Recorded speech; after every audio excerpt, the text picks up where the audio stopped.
So this topic will be a shorter one, aiming to cover just some basics of how neurons work and some basic stuff about the brain that'll be useful to refer to throughout the rest of the course. If it's already familiar to you, that's fine. I hope it's a helpful review and will clarify some details.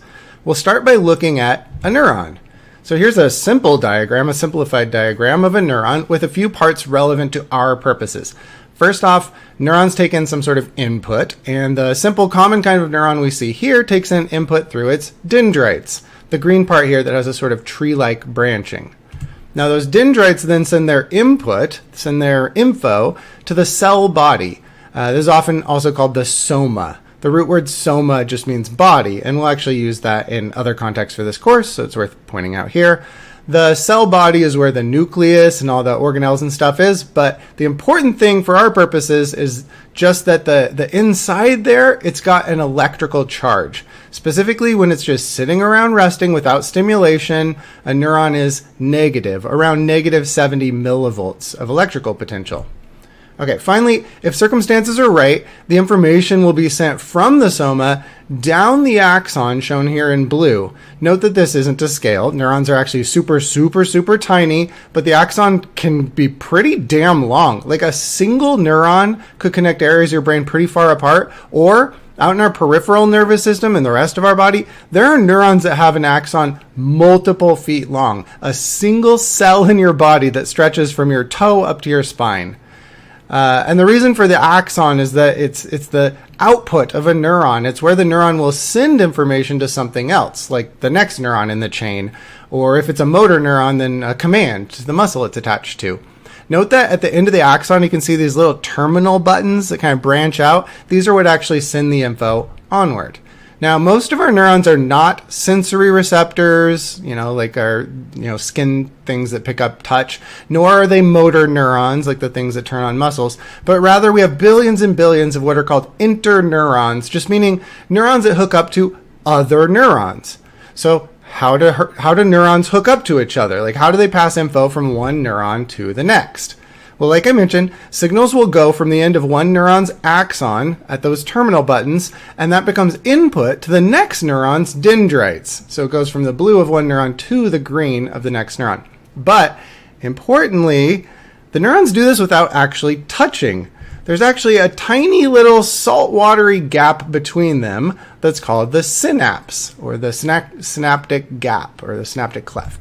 So here I've kind of zoomed in on a synapse where the axon of neuron 1 almost meets the dendrite of neuron 2. So you can see in this little zoomed in thing here, the synaptic gap between them. So here would be the axon of the first neuron, what was blue over here. And here at the other end is part of the dendrite, right, the receiving part, so dendrite of the next neuron, the second neuron, the next one over, okay? So if there's a gap there, the synapse, right, how does the first neuron get a signal to the second neuron? How do they communicate? Well, when a neuron fires, it sends an electrical signal down its axon to the terminal buttons. You can kind of see some drawing. The drawing here has some kind of electricity going down the axon in the upper right there. Again, that's the first neuron, the one that has fired some info down its axon, and we're seeing a terminal button here at the end, right up in that synaptic gap, that synapse, right next to the neighboring neuron's dendrite, okay? Now, when the electrical signal gets to the end of the axon, the terminal button actually releases neurotransmitters, which are chemical messengers. That's why we say neural communication is an electrochemical process, right? There's an electrical part and a chemical part. So here at the chemical part, these neurotransmitters, shown as the little kind of red spheres here, they float across the synapse area. And some of those end up fitting into receptors on the next neuron's dendrite. So those are receptors to receive or hold on to or grab things like neurotransmitters. Now, there are actually lots of different neurotransmitters. You've probably heard of many of them, like serotonin and dopamine, epinephrine or norepinephrine, sometimes called noradrenaline. There's glutamate for excitatory processes. There's one called GABA for a lot of inhibitory processes. Acetylcholine is important for like memory and other stuff. Oxytocin, you've probably heard of, substance P, and a ton of others. All of these neurotransmitters, though, have different molecular shapes. And those tree-like branches on the dendrites of neurons have receptors that are specific to some neurotransmitter shapes, but not others. So really, neurotransmitters only fit into particular receptors. It's kind of like a lock and key mechanism. So a good metaphor for this would be like a lock and a key. You can only open a lock if you have the right key, and you can only open the receiving neuron on that dendrite if you squirted out the right type of neurotransmitters to bind into those receptors on its dendrites. So what happens when a key fits into a lock? Well, the lock opens. So when neurotransmitters fit into receptors, it causes an opening. It actually causes ion channels to open in the receiving neuron's dendrite. Remember, ions are just charged particles, things with electrical charge as either positive or negative. Neurons are kind of all about electricity. So what happens when these ion channels open up? Well, remember, I've mentioned before that in its normal resting state, when it's just chilling, nothing's going on, a neuron has a negative electrical charge. It's about negative 70 millivolts. So we say it's polarized. Polarized just meaning away from zero or away from neutral, right? Like if someone's politically polarized, it can be in either direction, but they're definitely not neutral. The more polarized they are, the further they are from neutral in either direction. So being either positive inside of a cell like this or negative inside would make that neuron polarized. In this case, since most neurons are normally sitting there waiting at negative 70 millivolts, they're sitting there polarized, okay? Now when the ion channels open up, because a receptor got filled, right, it got unlocked, it generally, this ion channel lets in a bunch of positive ions, a bunch of plus signs basically. Specifically sodium, which would be Na plus, will flood in, and that positive means it's got a lot of positive charge. It'll make the inside of the neuron be less negative. So instead of negative 70 millivolts, it gets closer to zero. It gets less polarized. So we say flooding in all that sodium is depolarizing the neuron. And if enough positive charge floods in, enough of those pluses come into the normally negative cell, if enough depolarizing occurs, in other words, if the neuron becomes not so extremely negative, then that receiving cell will fire. That's what makes a neuron go off. So here's a picture to make that a little more clear. On the y-axis to the left, we've got the electrical potential, the charge from positive to negative. You can see the neuron when it's sitting there in its resting state is around negative 70. But then if it gets some input from its neighbor neurons, if enough of its receptors get filled with the right neurotransmitters, then it depolarizes. It gets less negative, right? It's going back towards zero or even towards the positive. At some point, if it reaches a threshold, a sort of cutoff, which is usually or often around negative 35 or negative 40 millivolts, it starts a runaway chain reaction process that makes the neuron fire. You can see it shoot up to a positive charge here. That's the neuron firing. And then it goes back down to its resting state. So, through some ion pumps, we won't worry too much about the details of those mechanisms, but it gets it back down to negative. It even overshoots it a little bit and briefly goes below negative 70, but it'll quickly end up back at negative 70 in its resting state, ready to fire again to new input. Now, I showed it before as one neuron connected linearly to the next neuron and that one to the next, all in a nice straight line. But for the most part, especially in our brain, neurons tend to be connected to tons of other neurons. One neuron can potentially hook up to as many as 10,000 other neurons. On average, a neuron can have more than 1,000 synaptic connections. So we've got somewhere around 100 billion neurons in the brain, which is a ton, but something like 100 trillion connections in our brain. So really, you've got to think of the dendrites of a neuron as getting input from a buttload of other neighboring neurons, not just one neighboring neuron. And if we want to know whether a given neuron will fire, like this one I've pointed to here, it actually depends on the combined input going into all of its dendrites. In other words, does the total net charge become positive enough, right? Depolarized enough or not as negative inside. And for each of those earlier neurons, they've also got a ton of other neurons connecting to them at a ton of little synapses. So what we've really got is this super complex orchestra of activity constantly going on. And each neuron is doing some simple math, like adding up its inputs, like plural, multiple inputs, and only firing if it gets enough total input. But the reason I talk about net charge, not just adding it up, is because sometimes the input from one neuron is negative. The input from one neuron to another we say is inhibitory, meaning that if that connection activates, if that synapse goes off, or the receptors get their little neurotransmitter inside them and open up the ion channel, if that dendrite's receptor gets opened by its neighbor, it actually makes the receiving neuron more negative. We would call that inhibitory input or an inhibitory connection. I've drawn kind of minus signs here. Other connections, of course, and probably most of them, more of them, are excitatory connections, where activating it makes the receiving neuron more positive. So I've drawn plus signs here, which again means that it'll help depolarize the neuron. It's not as negative as its resting state was, so these make the neuron more likely to fire, right? More likely to get up to that threshold of -35 or -40, where it'll start the chain reaction and fire.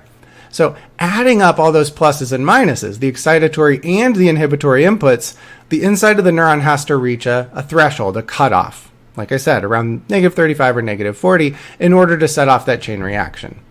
And when it does fire, we call that an action potential. An action potential means it fires an electrical signal down the axon. So here, kind of going to the right on the blue here, fires it down the axon, and this travels really fast. It can go even faster if the neuron is myelinated, meaning it's covered with something called myelin sheath, just an insulating layer that helps the electricity travel more efficiently. But either way, regardless, we won't worry too much about that. Either way, we call it an action potential, just meaning the neuron has fired. It's a bit of a weird term, but just remember the term potential here comes from electrical potential. It's an electrical process at this stage.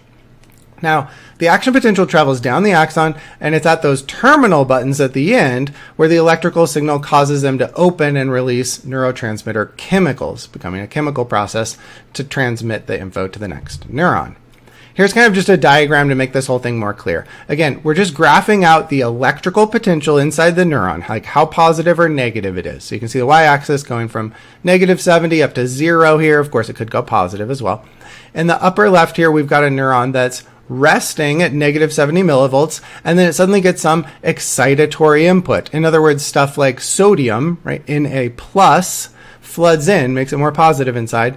But in this case, in this example, it wasn't enough to reach that threshold. It didn't get depolarized enough, so there's no action potential. The neuron doesn't fire. Not like it got some input, but it doesn't pass along the signal. Like someone said, pass it on, but they said it so weakly that it didn't actually pass it on. And soon that neuron just goes back to its starting point, chilling at -70. In the upper right here, you can see what happens if there's more excitatory input, though, if there's enough. Like once it reaches the threshold, the dotted line, you don't even need more input from neighboring neurons. At that threshold, if you get there, a chain reaction just takes over, and the neuron is going to fire. It zaps up, it shoots the electricity down its axon, and then the inside of the neuron goes back to -70 soon afterwards. This happens really fast. It can happen like 100 times per second a neuron can fire, or even more, which we would call that 100 hertz, right? Something happening that many times per second is hertz. Though if you average across all the neurons, it averages out to more on the order of maybe a couple times per second on average for neurons. Like there are some quieter neurons that may even go seconds or potentially even minutes without firing. Although again, others may be almost constantly firing, 100 times per second or more. Finally, in the bottom example here, what we've got is an example where the input to the neuron is more inhibitory than it is excitatory. And in that case, the neuron gets even more polarized. We could even call it hyperpolarized, and it'd be even harder to get this one to fire until it gets back to at least its resting state. Now, importantly, if there's not enough total positive input to reach the threshold for an action potential, then nothing at all happens. The cell does not fire slightly or fire weakly. Action potentials are all or nothing. They either happen or they don't. So you might wonder, how does the nervous system tell the difference between minor stimulation versus major stimulation? Like how your touch receptors can tell the difference between a light touch and a heavy touch. The way that it's encoded is not by an individual neuron firing more strongly or more weakly. Even single action potentials, every single action potential, they look the same whether we got way over the threshold or just barely over that threshold. Every action potential is identical. So the way a stronger stimulus is encoded is actually by more neurons firing, and or the neurons are just firing more often. They're firing quicker. It's not that it's a stronger firing. Each individual action potential is always the same strength, but maybe more of them are going off, or they're going off quicker. An analogy might be like a gun. Your finger might pull the trigger just a tiny bit back. Pull the trigger back just a tiny bit, but that might not be enough to fire it, right? You pull it back a tiny bit, but if that's not enough, the gun won't fire. You didn't reach the threshold to make the gun go off. But if you pull the trigger enough to fire the gun, it doesn't matter if you just barely pulled it to that point or slammed the trigger back with a ton of force. In either case, the gun just fires. It fires the same. It doesn't fire weakly, right? It doesn't fire just a little bit. The bullet doesn't come out faster because you pulled the trigger harder. It either fires or it doesn't. That's what we mean by all or nothing. That's how action potentials are. That's how neurons work. So just for example, if you were to hook up an electrode, a little measuring device, an electrical measuring device, hook it up to a single touch receptor neuron, just meaning like a neuron there in our skin that picks up touch. So hook it up to that neuron, to the axon coming out of it, and count the number of action potentials under 3 situations, like a light touch to that area where the receptor is, or a medium touch, or a strong touch. You would see something like this. You'll actually often see us draw out action potentials like this. You'll see a lot of diagrams that look like this to give a feel for how quickly a given neuron is firing. Now note in the representation here how a stronger stimulus, like meaning more pressure on the skin, makes this touch sensing neuron fire much more often, whereas the light touch means not as often. So the light touch, the neuron's going pew pew pew pew pew pew pew pew pew, whereas the strong stimulus means that same exact neuron might be going pew pew pew pew pew pew pew pew pew, like firing really fast.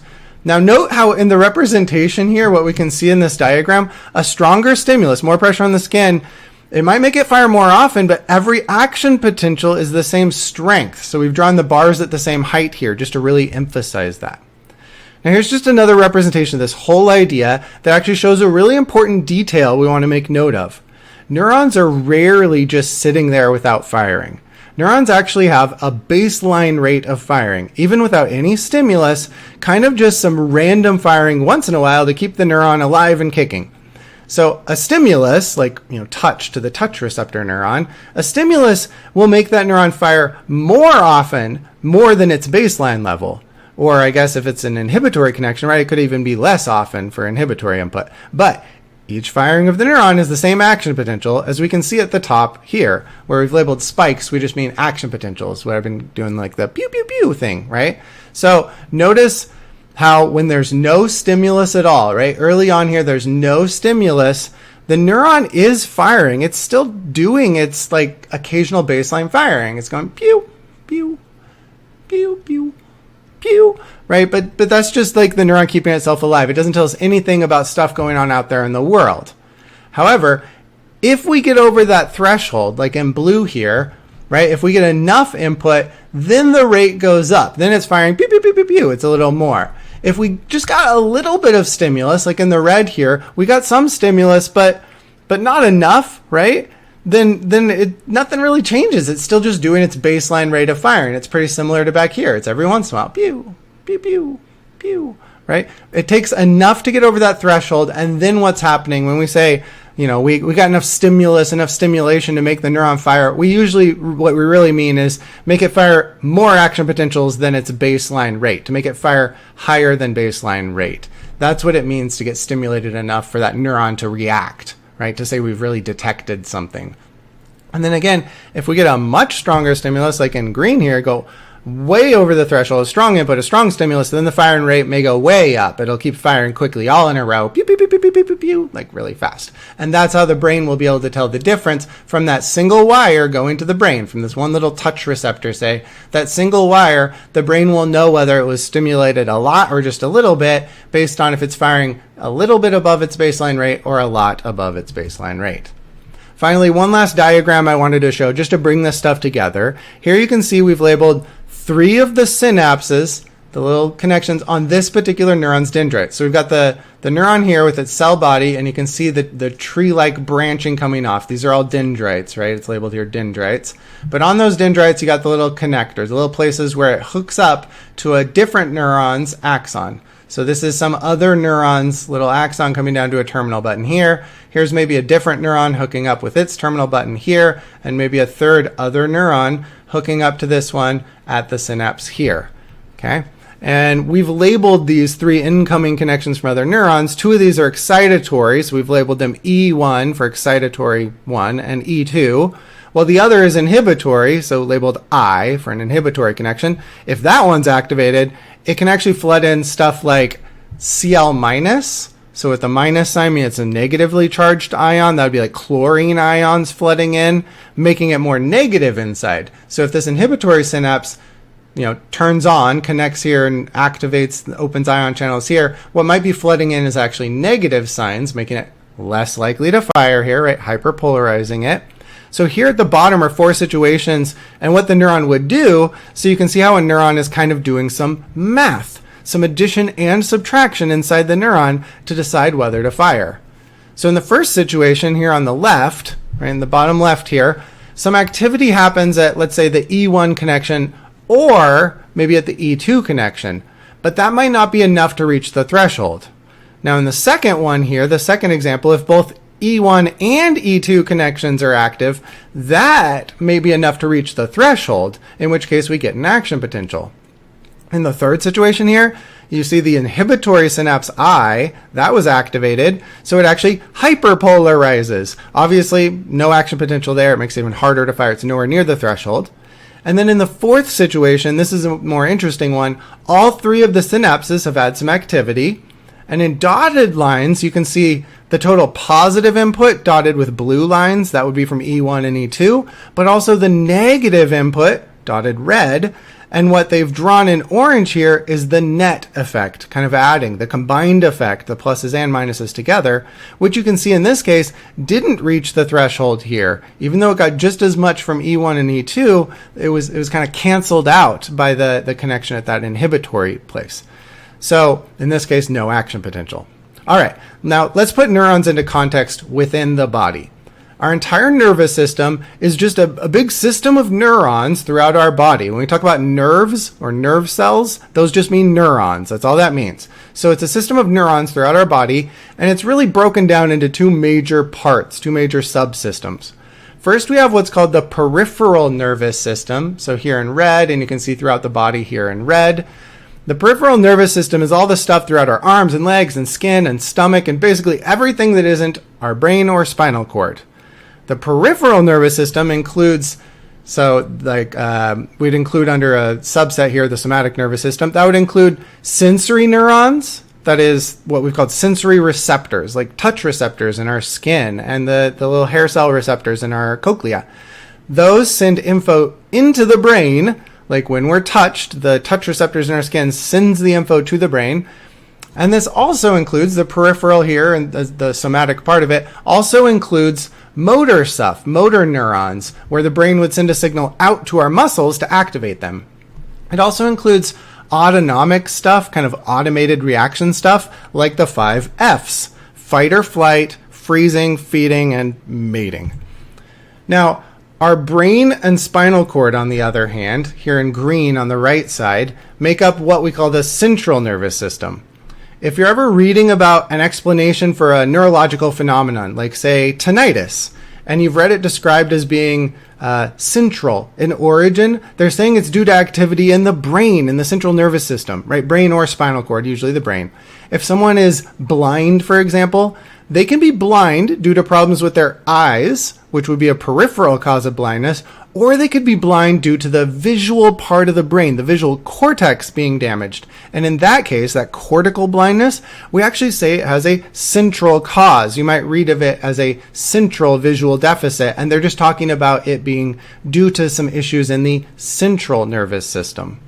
Regardless, whether it's the peripheral or central nervous system, it's all made up of neurons, like these little neurons we've been talking about. So all throughout the body, all throughout the brain and spinal cord, just a big old bundle of tons of neurons. And of course, there are other support cells and things that go along with it, but it's just a bunch of neurons make up the nervous system. Now, we've obviously got to communicate between the central and peripheral nervous system. They're not totally separate. Our brain needs to get input from our sensory receptors, but it also needs to send commands out to our motor system so we can move our muscles around. So it's all connected.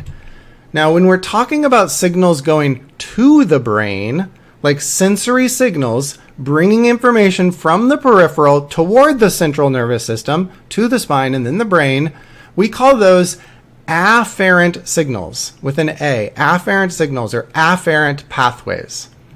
Whereas efferent signals with an E, or the efferent pathway, refers to motor signals, meaning like we're sending information from the brain out toward the peripheral nervous system, like out to muscles. Okay? Now, it's unfortunate that these terms sound so similar, so you may need a mnemonic to remember them. I like to think of it as afferent signals with an A are for things that affect me. I am affected by the world through my senses, right? Those words start with A. Whereas efferent signals with an E is me acting on the world, being effective. I am having an effect on the world through my motor actions and movements. Those start with an E. That might be one way to remember it. Other mnemonics I've heard would be afferent arrives, efferent exits the brain. So A with A, E with E. Afferent arrives at the brain, efferent exits the brain. That's how you might tell those apart, but now we'll be able to use those terms throughout the semester and refer to afferent connections or afferent signals or pathways. That just means like we've picked up some sensory information and sent it to the brain, or efferent signals like those outgoing commands to like our motor system. All right, enough at the level of neurons. Let's dive into the brain in our next video.